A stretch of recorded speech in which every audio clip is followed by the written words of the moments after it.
This exercise is designed to introduce you to color. And so we're not going to get into a super colorful still life for this one. We're going to do that in the next assignment.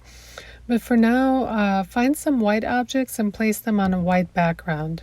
So the point here is that when light hits these objects, things are not going to look black and white.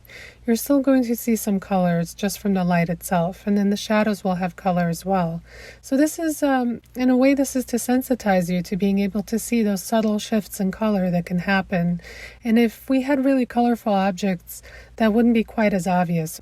If you're having trouble seeing the colors in your still life, what you might want to do is take a picture with your phone and convert it to black and white and compare it to the color photo. You'll be able to see the difference between those two. So they're not going to look identical. One of them is going to be more colorful. Now, you shouldn't draw from a photograph. Always draw from the still life itself for learning purposes. There's nothing wrong with drawing from a photograph, but you just won't learn as much. This exercise is a kind of training so that you can get to a point where you can see it yourself without needing that photograph. So for this exercise, you're only going to need 4 colors. You're going to need 2 light ones and 2 dark ones. The 2 light ones, one of them should be warm and one should be cool, and then the same for the dark ones, one warm and one cool. It doesn't really matter what color they are. They can be any color as long as they match those 4 criteria. So let's say, I'm picking out my warm highlight color pencil. I could choose like a light pink or a peach color or yellow or any of those. That's totally fine.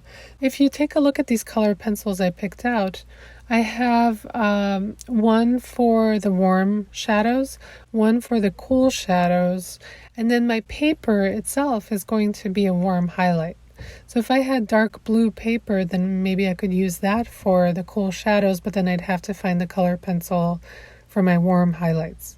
I didn't see any cool highlights in my still life at all anywhere, so I just eliminated that one too.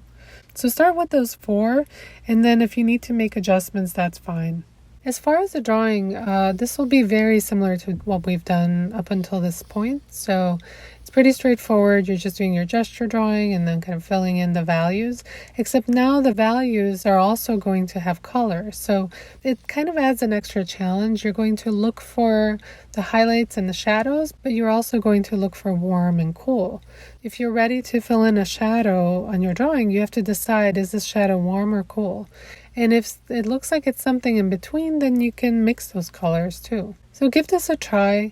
I know this is very new, but this is just an introduction. Color is a huge, vast topic, and this is a way to get into it and start to really experience those colors and really get a sense for how subtle this can be without getting too deep into color mixing quite yet. So we're going to do that in the next assignment.